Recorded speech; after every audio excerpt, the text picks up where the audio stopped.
inmunocología humana todavía. Ya. Ahí. Ahí entonces. Bueno, primero decirles que esto de los AINES, de los antiinflamatorios no esteroidales,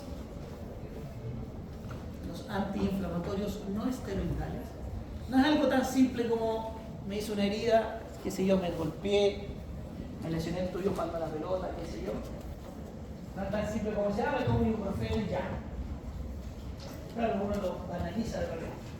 Todo esto de la inflamación viene de procesos, ¿cierto?, más grandes, son procesos inmunológicos, que tienen que ver con el sistema inmune. ¿Ya? Nosotros ya vimos un mediador químico relacionado a la inmunidad. ¿Cómo se llama el mediador químico? Que lo vimos, que lo tuvieron en el control recién. La histamina, ¿cierto? La histamina. Vimos que tenía función en el sistema inmune, ¿cierto?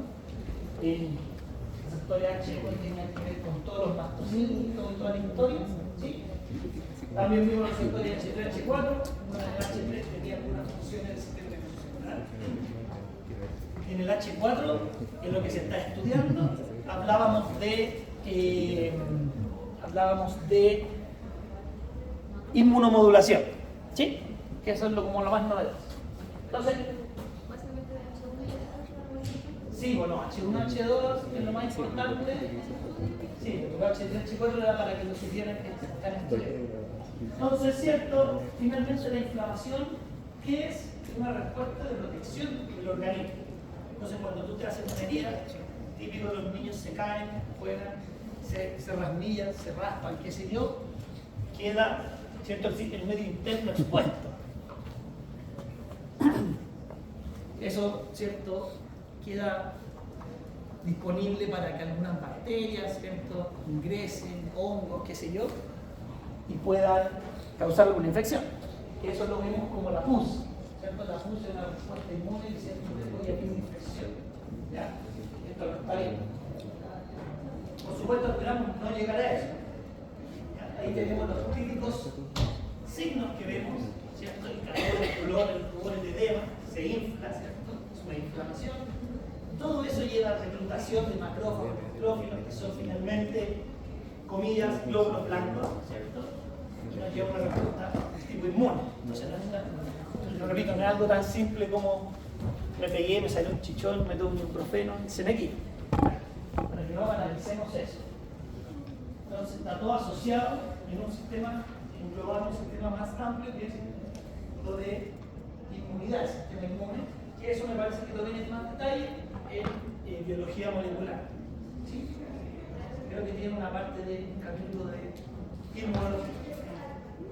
El tema es que cuando, ¿cierto?, hay una ruptura de la membrana, ¿cierto? La membrana está compuesta, podríamos decir, prácticamente casi el 100%, no el 100%, un gran porcentaje de la membrana consiste en fosfolípidos, ¿vale?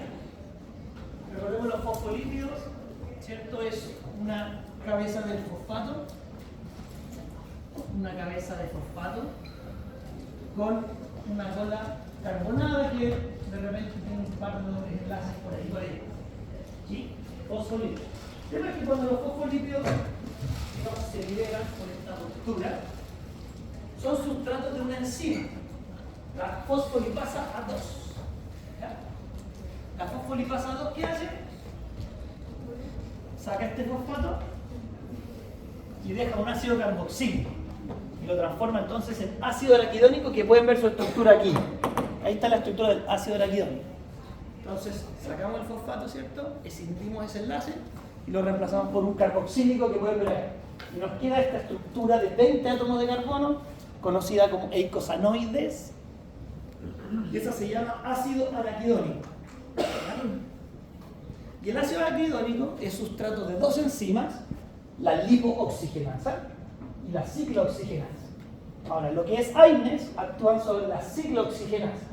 Vamos a ver algunos fármacos que actúan sobre la lipooxigenasa también. Y hay fármacos que actúan en la fosfolipasa A2, que que son los corticosteroides, que serían los antiinflamatorios esteroídeos. Recordemos que estos son los no esteroidales, ¿ya? Pero lo que es esteroides lo vemos, adivinen en dónde. Farmacoquímica 2, ¿ya? Solamente para mostrarles, este es el núcleo de los esteroides. Este es el núcleo que comparten las hormonas esteroidales. El ciclopentano, peridrofenantreno. Y aquí entonces se deriva, ¿cierto?, el colesterol, la testosterona, la progesterona, los estrógenos, etcétera, etcétera. Todas las hormonas esteroidales comparten ese núcleo, ¿ya? Pero nuevamente, eso lo vemos en farmacoquímica 2, ¿cierto? Que entre otras cosas tienen actividad con corticoides, mineralocorticoides, etcétera, etcétera. ¿Sí? Entonces hoy día nos toca los antiinflamatorios no esteroidales, por lo tanto no tienen este nombre. ¿Cómo se llama? Se llama ciclopentano peridrofenantreno. Peridrofenantreno. Ciclopentano peridrofenantreno. Pero eso lo discutimos más el próximo semestre cuando tengan una clase de farmacoquímica, cuando tengamos esa clase de farmacoquímica. ¿Sí?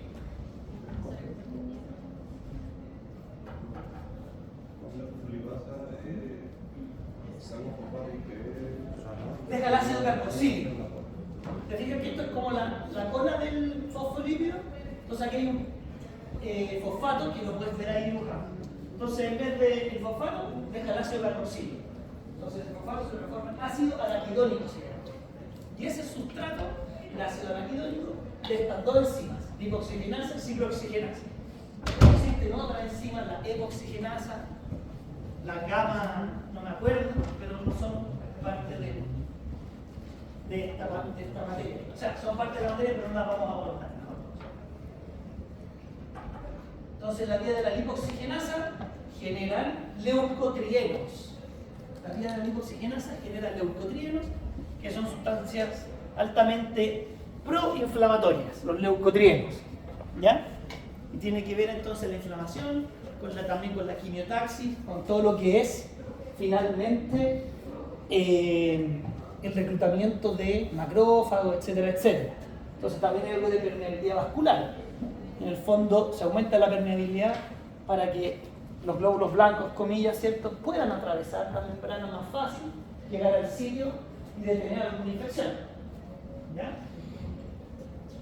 Y la vía de la ciclooxigenasa, que aquí es donde actúan los antiinflamatorios no esteroidales, inhibiendo a la ciclooxigenasa o COX.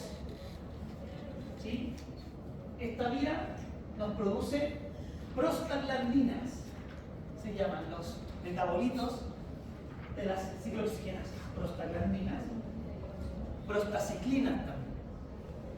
Y estas prostaglandinas pueden ser sustratos de otras enzimas, como la tromboxano sintasa, que genera el tromboxano, que vamos a ver que es importante. Las prostaciclinas tienen un efecto antagónico al tromboxano. ¿Ya? Como que este es el freno de este. Ya vamos a ver por qué es importante eso también. ¿Sí? ¿Se va entendiendo? Imagino que sí. Vamos a ver por qué todo eso es importante. Ahí está. Entonces primero vamos a empezar con la vía de la lipoxigenasa, que es lo más corto. Más corto. Y así seguimos con lo que es, ¿cierto?, lo que nos compete de AINES. No significa que no sea importante. ¿Ya? Ahí pueden ver la ruta sintética, ¿cierto? Entonces la lipoxigenasa, hidroperóxido, esa función de ahí, OOH, hidroperóxido, y eso da paso a leucotrienos. Vamos a dejar los leucotrienos. ¿Sí?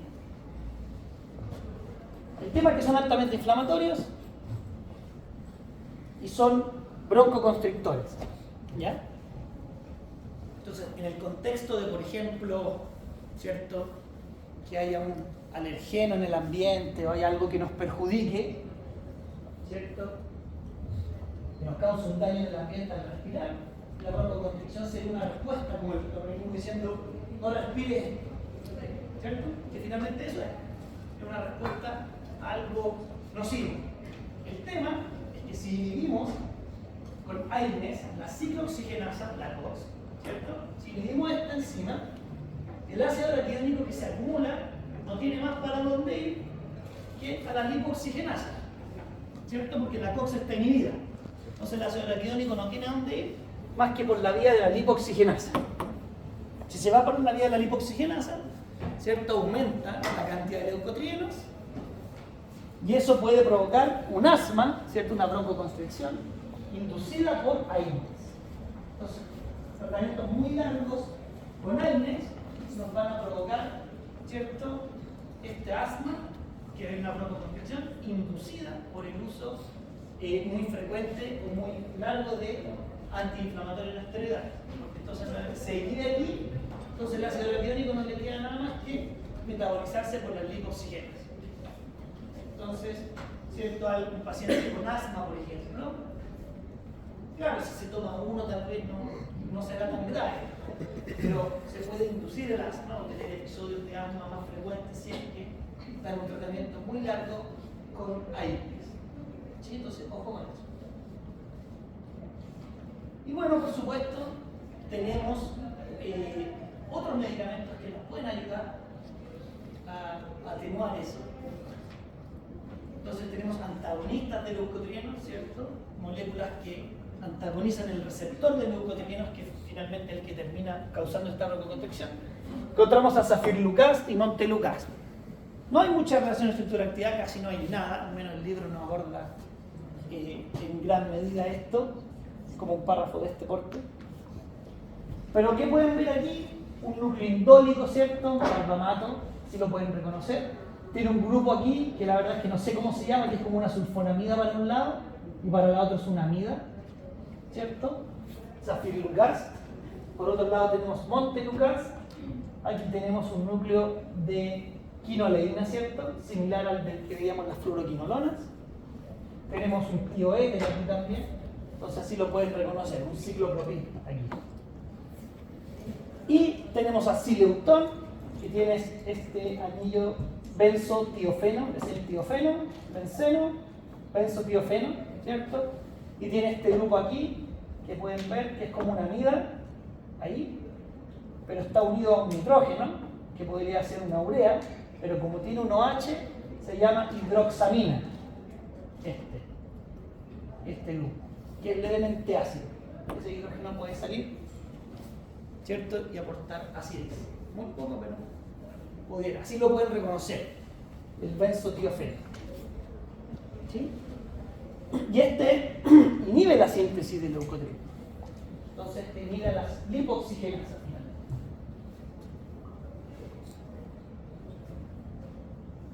Okay. Entonces ya tenemos listo lo que es la vía de las lipooxigenasas.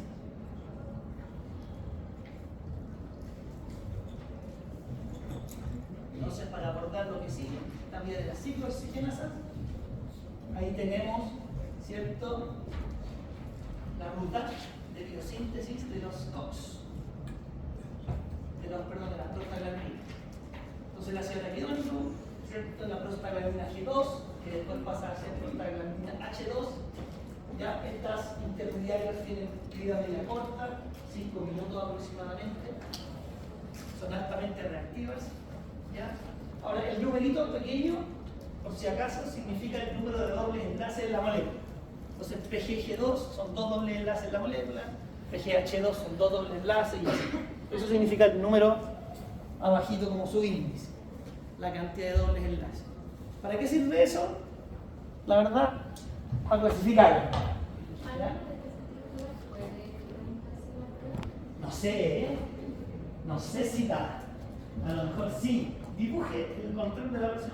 Dibuje la ruta, así como hicimos la de la histamina, dibuje la ruta del tromboxano B2 a partir del ácido araquidónico. No, ¿cierto? Claro que no. Pero es bueno que sepamos, ¿cierto?, que hay moléculas así que vienen de esta, que son 20 átomos de carbono y se llaman eicosanoides. ¿Ya? Entonces vemos que a partir de la PGH2 tenemos el tromboxano A2, que es altamente protrombótico. Causa la agregación plaquetaria del tromboxano A2.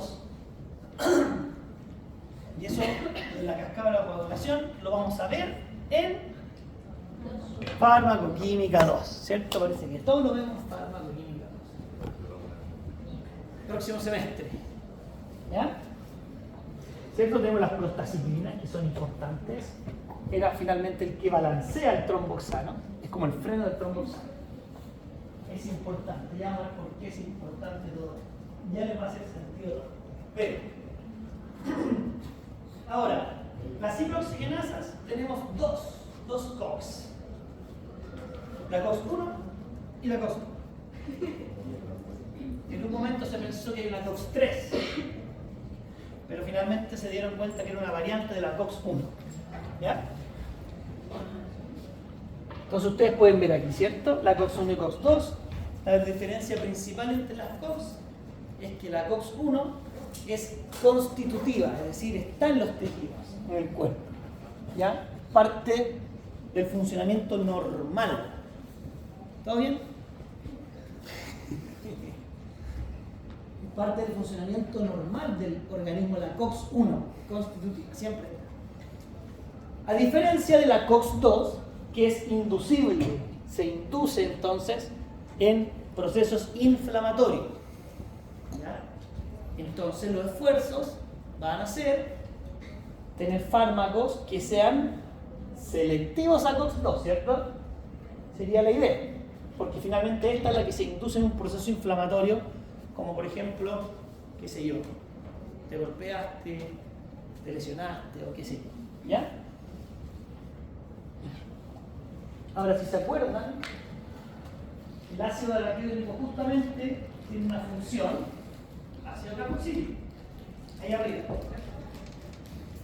ácido carboxílico. Tenemos dobles enlaces también dentro de la molécula. Entonces ese ácido carboxílico en la COX-1 interaccionará con la arginina que pueden ver ahí, arginina 120, aquí. Y los dobles enlaces, a través de interacciones pi, interaccionan con los aromáticos que pueden ver ahí. ¿Ya? Pi está aquí. Pi está aquí no solo se da entre aromáticos, también se puede dar, ¿cierto?, con dobles o triples enlaces, porque también son enlaces pi. Recordemos que el enlace sigma, el enlace pi. El enlace sigma es frente a frente, ¿cierto? Y el enlace pi es perpendicular en el plano. ¿Sí? Y eso puede interaccionar, qué sé yo, acá puede estar el benceno y tiene su enlace pi así. Entonces eso la varían los orbitales. Entonces una interacción pi-stacking también, pero con el doble enlace. Y justamente eso es lo que ocurre. El ácido carboxílico aquí, unos dobles enlaces ahí. Porque este es el sitio activo de la COX. En este caso COX-1 y COX-2. Sin embargo, hay una diferencia. Las COX se parecen bastante. Y la diferencia principal es que la COX-1 tiene unos residuos isoleucina aquí. Son 4 átomos de carbono y 4 átomos de carbono. Este sería como un butil, ¿cierto? 4 átomos de carbono. Específicamente sería el sec-butil porque está enlazado en el segundo átomo de carbono. ¿Ya? Aquí. En cambio, en la COX-2 tenemos valinas. Este sería un isopropil, porque son 3, pero está enlazado en el del medio. Sería un isopropil. Y esa diferencia, que parece poca, de 2 átomos de carbono, ¿cierto? Uno de acá y uno de acá, da espacio a un sitio como un bolsillo, ¿ya? Un bolsillo alostérico. Entonces, esa diferencia es la que nos va a permitir entonces tener inhibidores selectivos de COX-2. ¿Ya?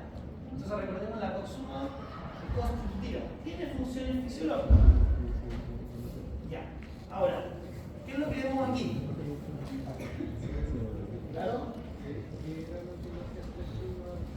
Porque fíjate que la única diferencia, bueno, una de las diferencias, ¿cierto?, no son lo que está marcado en rojo. Entonces aquí tenemos isoleucina y aquí tenemos valina.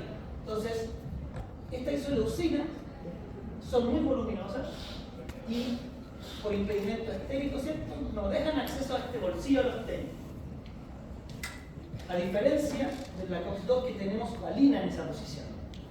las valinas tienen un carbono menos, que puede parecer ínfimo, ¿cierto? Nada, muy poco, pero sí permiten el acceso a este bolsillo alostérico. Entonces tratamos de apuntar a esa diferencia para tener fármacos que sean inhibidores selectivos COX-2. ¿Sí? Hacia acá. Y eso lo pueden ver aquí en este trabajo muy interesante. Ahí tienen, ¿cierto?, el DOI, lo pueden buscar, donde por modelamiento molecular justamente modelaron la COX-1 arriba y COX-2 abajo. Dice PGHS, ¿cierto? Porque antes se llama prostaglandin, no me acuerdo la H, síntesis 1, ¿ya? Y prostaglandin síntesis 2, por decir algo. Pero COX-1 y COX-2, ¿ya? Entonces la diferencia es que podemos ver siempre la arginina 120. Bueno, aquí está en posición 6, pero da lo mismo. Hay una arginina que interacciona con el ácido carboxílico de la cianidina. Y aquí tenemos las valinas y aquí tenemos una isoleucina. Y si se ven aquí, como acá y acá, se ve que hay un espacio que aquí no está. Lo que están puntitos azules corresponde a moléculas de agua. El software aplicó. Ya uno puede hacer en este software quitar el agua o agregar el agua para interpretar, ¿cierto?, diferentes cosas, en este caso espacio. ¿Ya? Entonces lo que vieron ellos es que al agregar el agua ahora sí es capaz de, por decir, acceder a este bolsillo. Queda más claro en un par de días más adelante. Aquí les va a quedar más claro. Ahí. Entonces se fijan que hay eso blanco también sería el acceso que tiene el solvente, en este caso agua, y queda entonces este bolsillito aquí. Significa entonces que ese cambio de isoleucina por valina permite el paso, ¿cierto?, en este caso del solvente, del agua. En el fondo esas isoleucinas, ¿cierto?, ¿qué hacen? Bloquean estéricamente el paso. Entonces esa es la diferencia, y con eso entonces apuntamos a inhibidores selectivos COX-2 que accedan a ese bolsillo. ¿Sí? Entonces, vamos a poner la diapositiva. También ahí tienen el DOI muy interesante. Ahí está. Entonces, por ejemplo, aquí ustedes tienen esa molécula DUP 697, que es una molécula que es selectiva COX-2. Selectiva COX-2. Esa molécula es COX-2 selectiva. Y tienen estos gráficos de, ¿cierto?, concentración, porcentaje inhibición. Esto ustedes lo saben interpretar. Ya lo hemos estudiado. Lo han estudiado también en farmacología 1. Entonces, si yo dijera, si le preguntaran dónde se ve la acción, digamos, del más potente, ¿qué me dirían? ¿Qué comparamos? ¿Qué comparamos para ver la potencia? ¿Qué comparamos para ver la potencia? ¿Cuál es más potente ahí? ¿Cuál sería la interacción de que se ve más potente? ¿Cuál sería más potente? ¿Se acuerdan que nosotros qué comparábamos para ver las potencias? El IC50 o el IC50, ¿cierto? ¿Se acuerdan de eso, no? ¿Y eso cómo lo veíamos? Tirábamos una línea en el 50 aquí y después tirábamos donde corta. ¿O no? Eso lo vimos, ¿cierto? Y cierto, el que está más cerca del eje Y, en el fondo el que requiere menos concentración, es el más potente. ¿Ya? Ahí. Entonces sería aquí, este sería aquí, este sería ahí, ahí y ahí. Entonces la interacción más potente se ve en este, ¿o no? Porque el que está más cerca hacia acá. La potencia apuntada hacia allá. ¿Qué nos dice esto? Bueno, pero ¿qué significa todo esto de arriba? Entonces, ¿qué es lo que hicieron en este experimento estos señores o señoras? No me recuerdo si fueron las o los. O les. ¿Quién sabe? ¿Cierto? ¿Qué pasó aquí? Entonces, recordemos que PGHS1 es COX-1, PGHS2 es COX-2. Entonces, ¿qué hicieron? Tomaron la COX-1, PGHS1, que sería el circulito transparente, y la trataron con DUC697, que dijimos que era un inhibidor selectivo COX-2. Y como ven, el circulito transparente es el último. El último, ¿cierto? Es el último. Significa que se requiere mucho, ¿cierto?, de este inhibidor para tener aquí la inhibición. ¿Ya? Y tiene sentido, porque PGHS1 es la COX-1 y este es selectivo COX-2. Tiene sentido. ¿Qué pasó con la COX-2, que sería el circulito en negro? Fíjense que ese circulito en negro está aquí al medio. Tiene sentido también, ¿cierto? Porque este es la enzima COX-2 y este inhibidor COX-2 aquí. Entonces se desplaza hacia allá. O sea, se requiere menos para inhibir a COX-2, más potente en COX-2. Nuevamente hace sentido porque este es inhibidor COX-2. ¿Se va entendiendo, no? ¿Sí? ¿Cuál es la gracia del estudio? La gracia del estudio que ellos probaron aquí, la PGHS1, la COX-1, en la cual ellos mutaron la isoleucina en posición 523 por una valina. Entonces tomaron una COX-1, le sacaron la isoleucina y le pusieron la valina. ¿Ya? Eso se hace a nivel, ¿cierto?, de ADN, ¿ya?, o del ARN mensajero. Se cambia entonces una secuencia de 3 aminoácidos que codifica para isoleucina, la cambiamos por la secuencia para valina. Sintetizaron la proteína, se purifica la proteína y probaron entonces este inhibidor selectivo COX-2. Y al cambiar la isoleucina por una valina, se accede a ese espacio que antes no se accedía. Y por lo tanto, utilizamos el inhibidor selectivo COX-2 y fíjense que el triangulito está aquí. Se desplazó mucho más hacia acá. Y esa es la diferencia entonces fundamental entre la COX-1 y la COX-2. Solo esos aminoácidos. ¿Sí? Porque ahora sí hay interacción, a pesar de que es COX-1, pero tiene una valina en vez de una isoleucina. No sé si me entendieron. O sea, a pesar de que es un inhibidor y la COX-2, ¿lo hace potente? No, la hace potente a la COX-1 si tú cambias esos aminoácidos. La valina. Claro, porque tú le sacas esa isoleucina que era la que impedía estéticamente el acceso a ese bolsillo. ¿Sí? Era I, 523I. No se entendió nada. Yo creo que se entendió. ¿Sí? O sea, sí, cierto, ellos son capaces de decir, esta es la diferencia. Necesitamos un inhibidor que acceda entonces al bolsillo. ¿Y por qué queríamos un inhibidor selectivo de COX-2? Porque es invisible y como es imposible en procesos inflamatorios, su único proceso, finalmente su única función es la inflamación. A diferencia de la COX-1 que tiene funciones fisiológicas. ¿Ya? De ahí pueden ver las funciones fisiológicas de la COX-1. Eso es importante. Y inhibir entonces a la COX-1 va a traer ciertos problemas. ¿Ya? Por eso apuntamos a la inhibición de la COX-2. Entonces, ¿qué funciones tienen? Bueno, el sistema reproductor femenino tiene acción oxitotóxica. Oxitotóxica. Básicamente es abortivo. ¿Ya? Porque causa la contracción del músculo liso uterino. ¿Ya? En el sistema reproductor masculino tiene funciones, las prostaglandinas, ¿cierto?, en la función eréctil y en la fertilidad. Tenemos sistema cardiovascular, donde encontramos el tromboxano, que es derivado, ¿cierto?, de las prostaglandinas, y eso provoca la agregación de las plaquetas, finalmente un trombo. ¿Sí?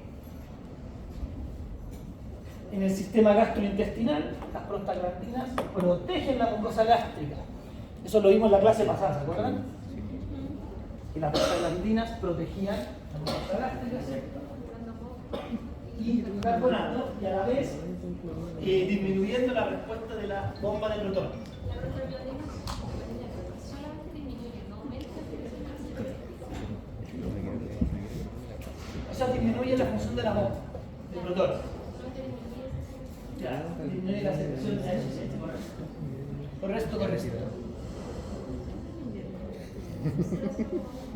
Entonces, como pueden ver, ir a la COX-1 va a traer problemas. También en el sistema renal, como pueden ver, vamos a borrar aquí. Está como en cálculo, algo así parece. ¿Ustedes tuvieron cálculo? Sí. Nosotros tuvimos cálculo 1 y cálculo 2. Me acuerdo que mi primera prueba en la universidad como estudiante fue cálculo 1, 2.9. Mal, por. Ojalá. 2.9. Chuta, nada que hacer por estudiar, no. Al final me eximí, no sé cómo, pero lo logré. Cálculo 2 también me eximí, no sé cómo, pero lo logré. No sé cómo, de verdad que no sé cómo. Pero pasó. Bueno, el sistema renal también tenemos, ¿cierto? Entonces vamos a hacer un dibujito. Esto que ustedes ven aquí, ¿a qué se parece? A un riñón, ¿cierto? Con alta imaginación tenemos un riñón. Entonces tenemos la arteriola eferente, que es la que sale, y la arteriola aferente, que es la que entra con sangre, ¿cierto? Entonces, ¿qué pasa? Que aquí tenemos ciertos receptores de prostaglandinas. Vamos a ponerle RPG. Aquí también, pero aquí hay más receptores de prostaglandinas. Entonces, las prostaglandinas, cuando interaccionan con esos receptores, causan broncoconstricción. Perdón, constricción, no broncoconstricción. Aprieten, ¿ya? ¿Y para qué? Justamente para que este tubito, ¿cierto?, disminuya su radio, su diámetro, ¿cierto? Vamos a hacer que algo así. Vamos a hacer que se estreche el tubito, vamos a hacer algo así. Así. ¿Qué creen que pasa si se estrecha el tubito aquí? Si estrechamos el tubo, ¿qué pasa con la presión? Aumenta la presión, ¿cierto? Acuérdense que la presión era 8 por la viscosidad, por el largo del tubo, partido por el radio de la cuarta. ¿Ya? Eso lo vieron en física, ¿no? Entonces, si se estrecha el tubito, la presión aumenta. ¿Ya? Y si se aumenta la presión, se crea. Porque tú tienes receptores de prostaglandina y tienes más en la eferente que en la aferente. Entonces, van a interaccionar más acá. Ese estrechamiento, ¿qué va a causar? Un aumento de la presión. ¿Y por qué queremos que aumente la presión? Para que ocurra la filtración glomerular, ya que es un proceso dependiente de la presión. ¿Sí? ¿Y qué pasa si inhibimos a la COX? No vamos a tener prostaglandinas. Esto se inhibe porque se inhibió la COX. Por lo tanto, esto no se va a estrechar. Si esto no se estrecha, ¿qué va a pasar con la presión? Baja. Y si la presión baja, no hay filtración glomerular. Y si no hay filtración glomerular, los riñones empiezan a fallar. ¿Sí? Entonces ese es otro de los, digamos, de lo negativo de tener un tratamiento con AINES no selectivos por mucho tiempo. Por eso no hay que tomarlo por tanto tiempo. ¿Sí? Entonces ya dijimos 3, la mucosa gástrica, dijimos el sistema renal y dijimos también el sistema cardiovascular por los trombos. Ahora, se puede usar como fármacos si aquí tenemos algunos que se utilizan que son sintéticos y semisintéticos que pueden ver ahí. Hilopros se utiliza como vasodilatador arterial en una enfermedad que es la hipertensión pulmonar. Se usa Hilopros, creo que es nebulizado, tú lo respiras. ¿Ya? Tenemos Caberject, que se utiliza, adivinen para qué. Se utiliza en los hombres para la disfunción eréctil. Caberject. Recordemos que tiene funciones, ¿cierto?, dependiendo del órgano blanco, vasodilatación o vasocontracción. En este caso, vasodilatación. Entonces, Alprostadil se utiliza en la difusión eréctil para causar vasodilatación, ¿cierto? En el pene, que causa finalmente que la sangre, ¿cierto?, llene el cuerpo cavernoso y provoque la erección. Y adivinen cómo se administra eso. Spoiler, viene una jeringa. Adivinen cómo se administra eso. La administración es intracavernosa. Literal, es una inyección. ¿En serio? Si lo buscan, hay infografías que indican cómo aplicárselo. Hipertensión pulmonar, un anticohipertensión. Pero hay que estar de cerca. Entonces, siempre hablamos de diagrama, intramuscular. No, el Viagra, el sildenafil, hace otra cosa. Ese tiene que ver con la inhibición o la activación, no me recuerdo exactamente, de una enzima que es una fosfodiesterasa, que por proceso, ¿cierto?, segundo mensaje, ¿sí?, causa la liberación de óxido nítrico. El óxido nítrico es un potente vasodilatador. Entonces, si tú vasodilatas, la sangre puede ocupar ese espacio y provoca la... Sí. Y uno de los efectos adversos por la vasodilatación es baja de presión, porque cierto, si se estrecha el tubo, baja la presión. También las jaquecas. Aunque sí se usa el sildenafil en dosis muy bajas, en guaguas, para un tipo de hipertensión pulmonar. Dosis muy bajas. También tenemos el latanopros que pueden ver aquí, que se utiliza en gotitas, colirios, y tiene que ver con reducir la presión intraocular. ¿Ya? Entonces también la glamina se puede utilizar como fármaco en soluciones sintéticas o semisintéticas. Ahí se las comenté, tenganlo presente. Entonces, como dijimos, los eicosanoides tienen entonces la función ácido carboxílico que interacciona con una arginina, ¿cierto?, que es catiónica, la arginina 120. La arginina 120 con el grupo guanidina. ¿Sí? Entonces los AINES necesitarán un grupo ácido para interaccionar con el receptor. Ahí lo vamos a ver. Ahí está. Esos son como un resumen de las moléculas, de algunas de las moléculas, que se fijan tienen la función ácida, excepto el paracetamol. Y claro, lo más exquisito me dirán, pero profesor, el paracetamol es ácido porque tiene un grupo fenol, que tiene un pKa de aproximadamente 10. El ácido carboxílico tiene un pKa entre 3 y 5, entonces van a estar completamente, o más del 90% ionizados. Recordemos que el pH fisiológico 7,8. Y el paracetamol no se considera AINES,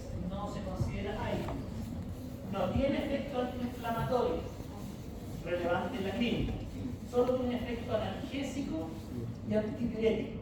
Entonces los AINES tienen efecto analgésico, que quita el dolor, antipirético, que significa que te baja la temperatura, y antiinflamatorio, que disminuye la inflamación.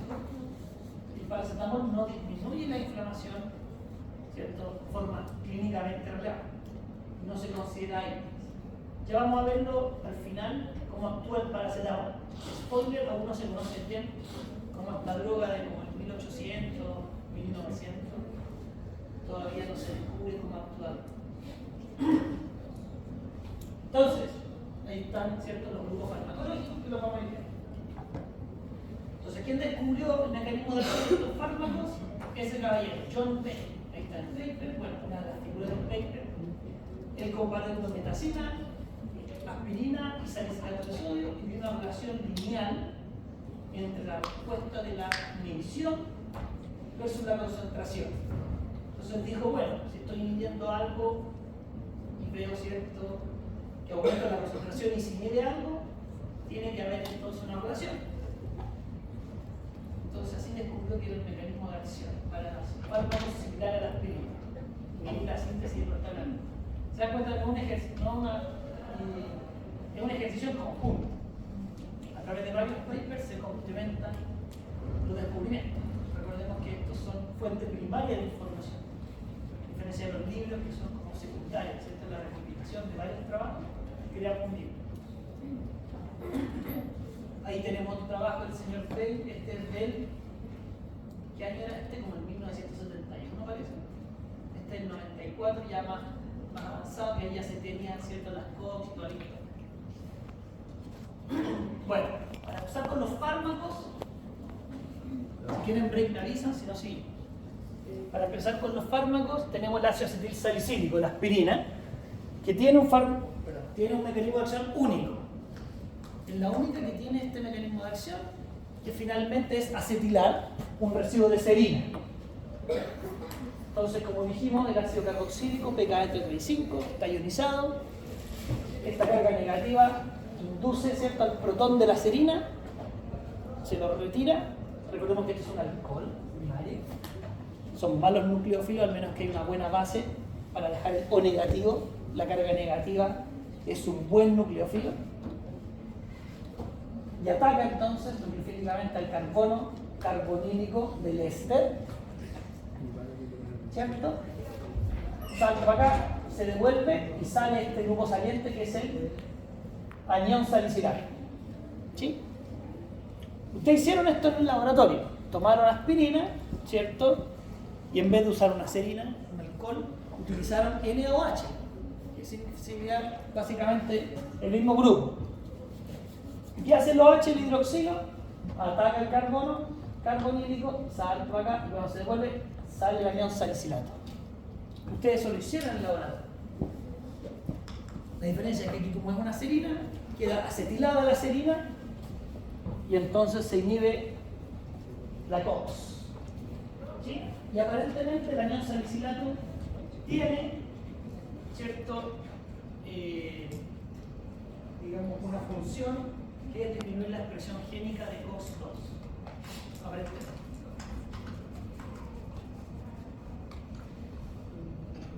Ahora fíjense que la aspirina es más selectiva, poco más selectiva a la COX-1. Es entre 10 a 100 veces más potente en COX-1 que COX-2. Nuevamente mecanismo de acción único para la aspirina. Eso con la aspirina, como el primer año. Otra de las familias son los ácidos aril-alcanoicos.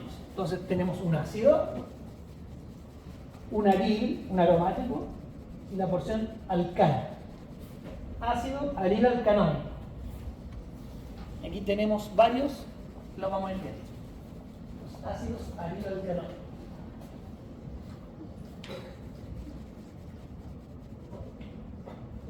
Entonces vamos a empezar con los ácidos indolacéticos, como pueden ver ahí. Ácidos indolacéticos, por lo tanto, ¿qué tendrán?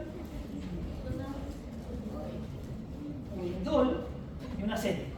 Indolacético. Ahí está el núcleo indol, que finalmente es un benceno unido a este ciclo de 5 con el nitrógeno, heterociclo, que se conoce como pirrol. Y ese núcleo se llama indol. Todo esto, estas dos, con el nitrógeno. Y tenemos la porción ácido acético que pueden ver aquí. Entonces es un ácido aril alcanoico. ¿Cuál? Un indol acético. Si tomamos acá, un ácido acético. Si tomamos acá, un indol. Y aquí encontramos la indometacita. Porque tenemos indol. Indometacita. Así lo pueden reconocer. Indometacita. También tenemos el sulindal, que si bien no tiene un grupo indol de por sí, no tiene nitrógeno, tiene una forma similar, pero no es nitrógeno, un carbono, y ese núcleo se llama indeno, con el doble enlace y con el carbono abajo, indeno. Si el doble enlace no estuviera aquí, se llamaría indano, ¿cierto? Ano, eno, ino, el cano, el queno, el quino. Entonces, indeno aquí, el núcleo indeno. No es propiamente un indol, pero como es un indeno, lo clasificamos dentro de los indolacéticos. ¿Sí? Y arriba, ¿cierto?, la porción ácido acético.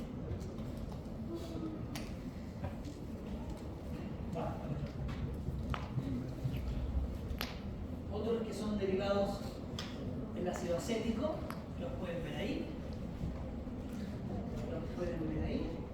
Si nos ponemos más exquisitos, podríamos incluir acético, fenilacético y pirano indolacético.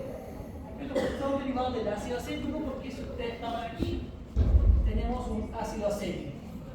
Ácido acético, ¿cierto? En este caso sería acetato de sodio, aquí igual. ¿Sí? Derivado del ácido acético.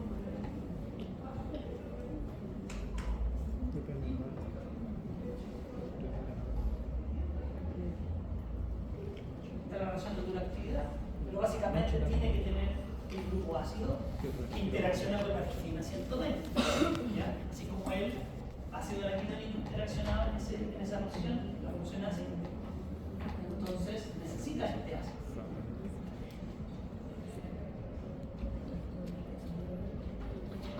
Ahora, si ustedes alargan la cadena entre el ácido y el aromático, le colocan un carbono de más, la actividad baja. ¿Cómo se llamaba cuando adicionábamos carbono en la cadena? Empieza con H. Aquí adicionamos un carbono y alargamos esa cadena de la farmacomodulación. ¿Cómo se llama esa estrategia? También podríamos cortar o alargar cadenas con metilenos, un CH2. Empieza con H. Homología, bien. Bien, soy diseño, bien. Entonces, si aplicamos homología aquí y aplicamos la cadena, la actividad viene. ¿Ya? Sin embargo, si aplicamos la ramificación de farmacomodulación, que ven aquí el CH3 arriba, aquí estamos ramificando ese, no estamos alargando, sino que estamos ramificando, obtenemos fármacos que sí tienen actividad, que son los derivados del ácido propiónico o ácido propanoico, es lo mismo, propiónico, propanoico. Y ahí si yo tapo aquí, ahí está el ácido propanoico, ¿cierto? 1, 2, 3, oico. Ácido propanoico. ¿Sí? ¿Todo bien? Todo bien. Qué bueno. Y ahí encontramos los clásicos, ibuprofeno, ketoprofeno, fluoroprofeno. Aquí pues mira. 1, 2 y 3. Aquí hay una ramificación sobre ese carbono. Ibuprofeno todos lo conocemos. Yo creo que no hay nadie aquí que no haya tomado ibuprofeno alguna vez. No creo. El ketoprofeno también, clásico. Y fíjense que tiene la porción aromática, que no sé si creo que no lo mencioné, pero esa porción aromática interacciona con los aminoácidos aromáticos que habían en el sitio en el sitio activo de la enzima. ¿Recuerdan que había un ácido aromático que interacciona con los dobles de enlace hacia la derecha? Bueno, esos aromáticos son necesarios para interaccionar con los otros aromáticos. Con los aromáticos que pueden ver ahí, tirosina y triptófano. Por eso se necesita la función ácida para la química 120 y el aromático para interaccionar con los aminoácidos aromáticos que pueden ver. ¿Sí? ¿Sí, profesor? Eso que dice que el acético es propio del ketorolazo. Ahí. ¿Dónde? ¿Pero en esa diapo? El acético es propio. Entonces más adelante. Ahí. No, Son derivados del ácido propanoico. Porque si te fijas, tienes un CH3, un CH y un COH. Son tres átomos de carbono que terminan con un ácido propanoico. Y está, ¿cierto?, sustituido con un aromático. Como son tres átomos de carbono, es propiónico, que es lo mismo, propiónico y propanoico es lo mismo. Significa lo mismo. Tres átomos de carbono, un ácido. Lo que pasa, Javier, es que aquí está como. No siempre todas las estructuras cumplen, ¿cierto?, las mismas estructuras. De repente hay excepciones. Entonces, claro, si tú cuentas, aquí tienes 1, 2, 3 y está el aromático al mismo. Podríamos decir que es un propiónico. Entonces, 1, 2, 3 y el aromático. Entonces, de repente está en los sitios, ¿cierto? Hay alguna excepción, aunque si bien la cumpliría, hay un ciclo, pero se siguen a tener 1, 2, 3. Entonces, no son tan fácil visibles, pero se clasifican dentro de esa familia. Lo importante para identificar esto es los 3 carbonos o la ramificación y el benceno. Y el aromático, claro. Que interacciona con los residuos aromáticos que están en el... La mayoría son 2, creo que sí. Bueno, ¿cierto? Podemos tener enantiómeros. Simplemente mencionar que los enantiómeros S son los más, como ya lo hemos dicho harto en varias oportunidades. Cuando tenemos enantiómeros, siempre, o mejor dicho, generalmente hay uno que es más potente que el otro. Por si se lo preguntaban, el S es más activo en este caso. ¿Sí? Solo mencionar.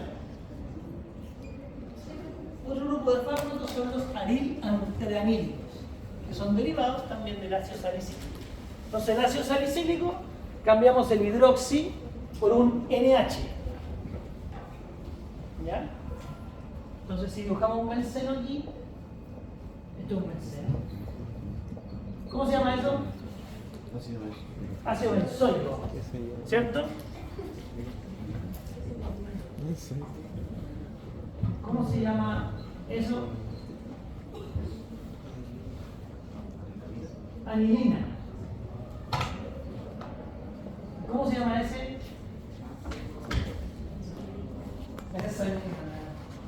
Ácido antranílico. Ese es el ácido antranílico, que es como una anilina y un ácido benzoico. Ácido anteranílico. Por eso son los ácidos arilantranílicos. ¿Ya? Ácidos arilantranílicos, porque tienen una N sustitución, un aromático, pero el núcleo es el ácido antranílico, que lo pueden ver ahí. ¿Sí? Ahora, ¿qué es lo que se sabe? Que si se fijan, hay 2 aromáticos. Y aparentemente, si se fuerza la no coplanaridad de los anillos, aumenta la potencia. O sea que los anillos no tienen el mismo plano, supongamos que hay un anillo y un anillo. Si se fuerza la no coplanaridad, o sea que queden así, aumenta la potencia. La no coplanaridad. Aquí están los dos en plano, un anillo y un anillo. Tú haces esto, están no coplanares. Sí. Pero, o sea, Si se fuerza esa no coplanaridad, aumenta la potencia, es lo que sale. pero no es que estén en diferentes planos. Solo cuando. No, o sea, en el fondo de las 3, ¿cuál será más potente de esos 3 que ven ahí? ¿En cuál se esforzará? ¿Por qué? Porque tiene cloros.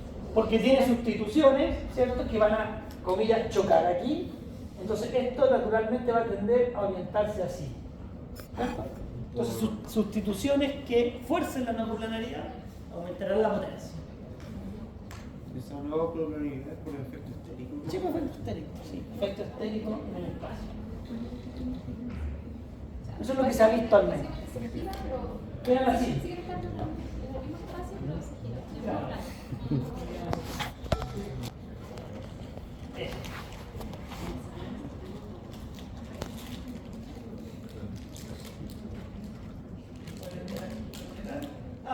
No sé si lo mencioné. Que aumenta la lipofilia y también aumenta la potencia. Creo que no lo había mencionado. Pero creo que está anotado por ahí en la diapositiva. Otra familia son los oxicams, que esto ustedes ya los conocen, ya lo hemos visto. ¿Dónde vimos el oxicam? El piroxicam, ¿se acuerdan? En el taller. ¿Cuál es la función ácida ahí? De los H. El OH, ¿cierto? ¿Alguien no sabe por qué el OH es la función ácida? Ayer me dijeron la sulfonamida, pues profe. ¿Qué dijimos? ¿Esa sulfonamida es ácida o no? No, porque no tiene ningún protón para ceder. También está completamente sustituido. Pero ¿qué ocurre? Que tenemos, ¿cierto? El OH. Ahí, un enol, ¿cierto? Y aquí tenemos otro carbonilo. Entonces se pierde el protón, ese baja para acá, ese salta para acá, y ese salta para acá. Y tenemos lo que se conoce como tautomerismo cetonólico. Tautomerismo cetonólico. Y finalmente esa es la carga negativa que interacciona con la arginina 102. ¿Sí? Encontramos piroxicam y meloxicam.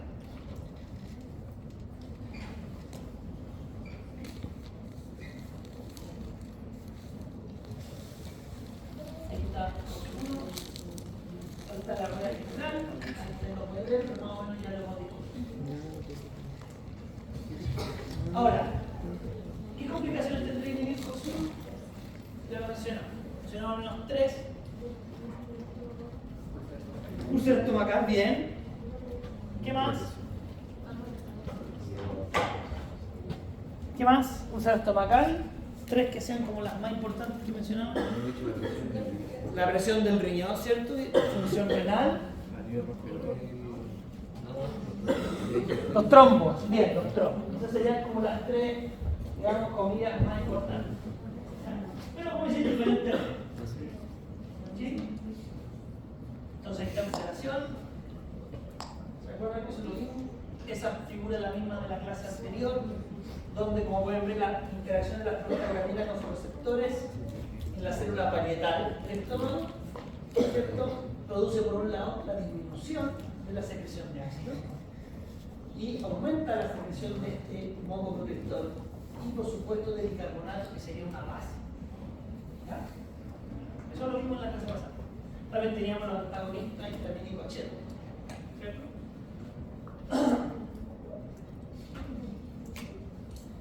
¿Cierto? Ahí está como el resumen.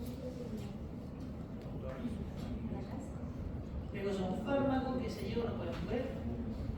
Y tenemos las subidas como nimesulida, que son menos ácidos porque tienen cierta sulfonamida, que tiene un pKa más alto.